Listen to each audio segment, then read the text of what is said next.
অফিসে বসে বসে মাদক বিরোধী অভিযান পরিচালনা করবে এটা বললে হবে না। মাঠে ময়দানে যে যেখানে আছে সেখানে মাদক বিরোধী মাদক যার কাছে তাকেই সাথে সাথে ধরিয়ে রাখতে হবে।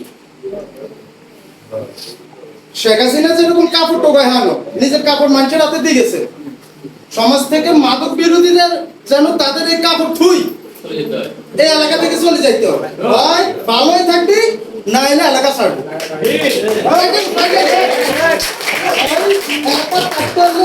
তোদের কারণে তোদের কারণে সমাজের অসংখ্য পিছিয়ে পিছিয়ে বলামেন রাস্তার সাইডে দাঁড়িয়ে দাঁড়িয়ে বিড়ি খায় এখনো বিড়ি খায় শুধু তোদের কারণে।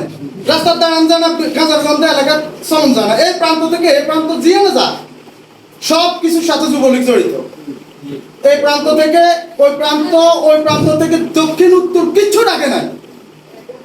ইনশাল্লাহ আসলে বক্তব্যের বিষয় না, বিষয় হচ্ছে নিজেদের সেন্স ঠিক রাখতে হবে আর তার সাথে শত্রুতা নয়। যারা নেশাগ্রস্ত এরা আমাদের ভাই, এরা আমাদের আত্মীয়, এরা আমাদের প্রতিবেশী। আমরা তাদের প্রতি সহমর্মিতা এবং সহনশীলতা রেখে বলতে চাই, হয় সত্য এবং সঠিক পথে আসা, নাইলে এলাকা ছাড়িয়ে দেবে। তোমার এলাকার দরকার নাই, তোমার মতো গাজুড়ি পাখুর এলাকার প্রয়োজন নাই, কোনো প্রয়োজন নাই। যে চাকরির উপকারে আসে না তাকে কোনো প্রয়োজন নাই।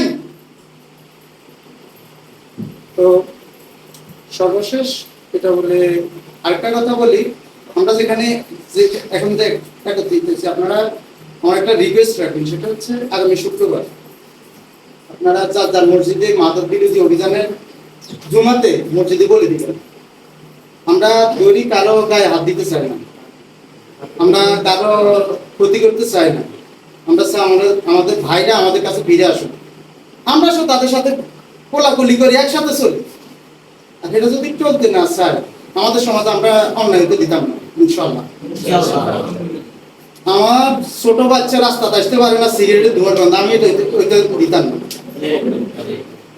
আমাদেরকে অবশ্যই সচেতন হতে হবে। শুক্রবার ইনশাল্লাহ যার মসজিদে আপনারা ইমামদের সাথে কথা বলি মাদক বিরোধী অভিযানটা বলে দিলেন যার অবস্থান। এরপর থেকে ইনশাল্লাহ কার্যক্রম সবাই পরামর্শ ভিত্তিতে প্রয়োজনে সর্বোচ্চ ত্যাগ, আবার এই অঞ্চল যদি সংশোধন করতে হয় সর্বোচ্চ ত্যাগ দেওয়া লাগে আমাদের, আমরা সেটা দিয়ে সাংগঠনিকভাবে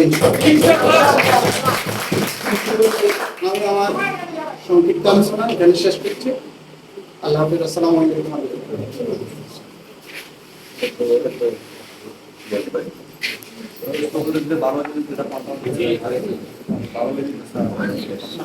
এই পর্যায়ে প্রোগ্রাম শেষ এবং আমাদের যে উদ্দেশ্যে এবং সমাজবাসীর উদ্দেশ্যে দোয়া পরিচালনা করবেন আমাদের এই সমাজের ইমাম জনাব মাহমুদুল হাসান সাহেল ভাই।